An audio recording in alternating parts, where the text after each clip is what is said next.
سلامونه فضل نبی رستم یم او د حاجي صاحب قسیم شیرزاد. مونږ خو یو تابعه کړې ده له خیره، دی دې په ریا کې نه حسابوي. په طرف د عمرې د سعودي عرب او دا د اوس مونږ منچستر کې یو منچستر ایرپورټ دی دا چیکینګ او دا بورډینګ پاس مو دې شان نه راخلاص شو. ګرچې لږ سختي وه، هغه خلک چې په دغه اوس وخت کې ځي یو څو مهم پوینټونه دي زه به یې دلته یادوري وکړم که مې دا ویډیو بیا وروسته جوړوله. دا ځکه چې زه کله راتلمه د عمرې لپاره مې په یوټیوب کې ډېرې ویډیوګانې وکتلې چې په انګلیسي او په نورو ژبو او په اردو کې وې، خو البته په پښتو کې کومه یوه نه وه. نو که حوصله مې ولرله او ویډیو مې جوړه کړله مکمله شوه، نو زه به پوره کوشش وکړم چې په پښتو کې دا کوم شیان چې مونږ د دې ځای نه تېرېږو د یوکې نه یا په سعودي عرب کې د یورپ لپاره کوم ریکوایرمنټس چې دي هغه به زه ټول ذکر کړم. په لومړي سر کې دا ده چې ای ویزا به واخلئ یا که کوم پیکج اخلئ نو په هغې خاطر باندې هلته بوکینګ دی، د هوټل بوکینګ دی، د ارایول لپاره یو بل muqim.sa یو ویب سایټ دی، په هغې کې پوره ډیټیلز غواړي، د پاسپورټ ډیټیلز غواړي چې په کوم تاریخ باندې هلته ورځئ، هغه د ټکټ ډیټیلز غواړي. هغه دلته په منچستر کې د کله چې تیاري د مخکې ځئ دغه شیان مهم دي، نو په دې خاطر باندې دغه شیان باید در سره وي. او بل د کوویډ پاس د NHS اپ نه دا شیان موږ ته معلومات نه وو، دا په وروستیو کې اخره کې ما دلته را ډاونلوډ کړ د NHS اپ نه د کوویډ اپ NHS اپ نه د کوویډ پاس هغې لپاره اپلای کېږي. تقریبا ستا خپل ډیټیل پاسپورټ غواړي، ځینې وخت کې 40 ساعته وخت نیسي او ځینې وخت ډېر زر تقریبا 10-15 دقیقو کې راځي. خو نه مخکې له مخکې دغه شی باید ریډي وي، د هغې QR کوډ تاسو ته درکول کېږي او په هغې کې هغه ستا د واکسینیشن پوره ډیټا لیکل شوي وي د QR کوډ سکین کولو لپاره. دا دلته هم ضرورت دی او په دوحه کې هم ضرورت دی. موږ په دوحې په لاره باندې ځو او په جده کله چې جدې ته رسیږو نو هلته هم ضرورت دی. د هغې نه علاوه یو بل اپ دی د توکل نه په نامه باندې، هغه باید اول نه را ډاونلوډ شي. کله چې هلته بیا سعودي عرب ته ورسیږئ په هغې کې د هغې هغه ارایول ډیټیل درته درکول کېږي، د هغې له خوا نه بیا تاسې د عمرې پرمټ اخلئ، د عمرې ضرورت دی هغه ځای نه کېږي. نو اوس موږ دلته منچستر کې یو، زموږ تقریبا 2 ساعته پاتې دي او راځئ تاسو راسره ملګري اوسئ. زه به دا ورو ورو ویډیو جوړوم، خدای دې وکړي چې ښه ویډیو جوړه کړم.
رسېدو د شپې 12 بجې دي.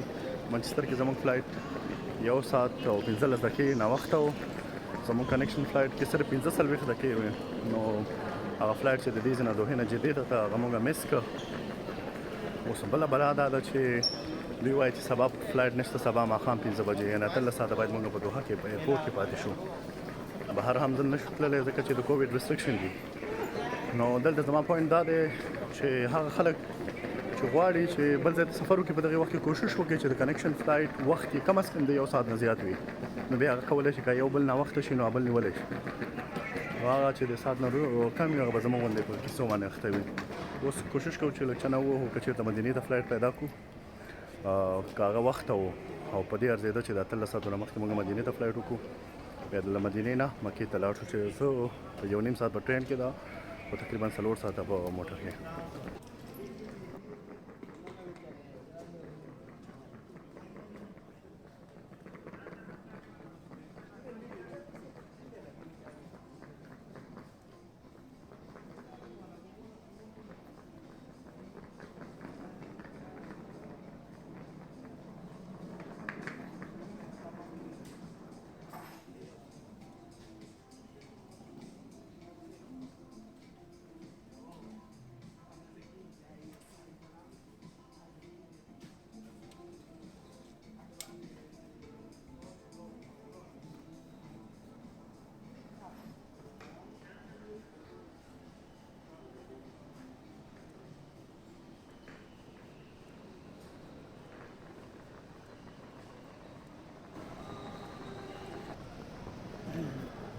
اجي څه کیسه وشوه؟ السلام علیکم. کیسه وکړه خلکو ته. موږ دوحه کې یو، چېرته یو؟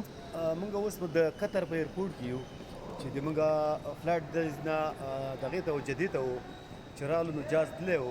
موږ هغې نه 1 ګنټه لیټ رالو، نو بیا دلته انتظار کولو. اوس موږ بیا ورته ویلی چې څنګه چل شوی چې تاسو به 18 ګنټې انتظار کوئ، نو تاسو بیا جدې له ځئ. نو بیا بل اپشن وښېدو چې که چېرته تاسو مدینې ته ځئ نو تاسو سبا له 9 بجې پرواز دی. نو بیا ما هغه ورسره وکړې سبا له زموږ انشاءالله 9 بجې پرواز شو مدینې ته.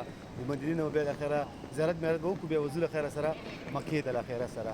نو دغه موږ اوس لږ وږي م یو، ګرځو چې د هوټل پیدا کړو، د خوراکونه وکړو او 3 ساعت دوه وخت اړي موږ ته. دغه اوسني هغه معلومات مننه. بیا هم دوحه کې یو. یوه یادونه دا ده چې که چېرته مو فلایټ مس شي په فلایټ کې که اوږده سټی وي، هماغه کوم ایرلاین ته مو چې ټکټ اخیستی وي هغوی مجبور دي چې د مس کېدو نه البته کنیکشن فلایټ یادومه، هغوی مجبور دي چې ستا د اوسېدو ځای درکړي تر هغې پورې چې تا ساتلی چې د هغې د خوراک واوچر یې درکړي. په دې دا ستاسې خپل حق جوړېږي، دا ورنه وغواړئ. ځینې خلک په دغسې عربي هېوادونو کې چې هغه د هند او د پاکستان او د بنګلادیش خلک دي، دوی په خپل کار کې ناړامي کوي، یو رقم ځان ساتي.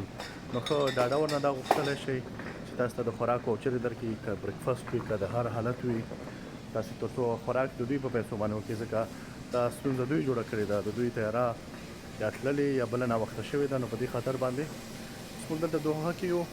فوډ واوچر زموږ ته راکړل شو او د هوټل لپاره چون وخت زموږ 3 ساعته پاتې دی، نو د هوټل ونه شو خو لاونج راکول شو چې هغې کې موږ تر هغې پورې استراحت وکړو. شپه مو وخوړه په انتظار. بس دا دی اوس له دوحې نه د مدینې په طرف د هغې ګیټ ته روان یو. نو همدغه سفر دی، همدغه چکر دی، همدغه خوند دی، همدغه ثواب دی، همدغه خرما ده. دا ذکر دی دا کار او دې نه به خوند اخلو. په تنګ نه وي، اگر چې سفر اوږد شو سترګو کې مې بېخوبي ښکاري، خو دا تجربې دي، تجربې. سړی ته اوس مکې ته رسېدلی دی، پیر ولاړ دی روان دی. دې ته وایي پیل چې کامل وي. څنګه وي هغه ټپه څنګه ده؟ پیر چې کامل وي مریدان یې ډېر وي که څنګه وي؟ خربوزې ډېر په قسمت دي.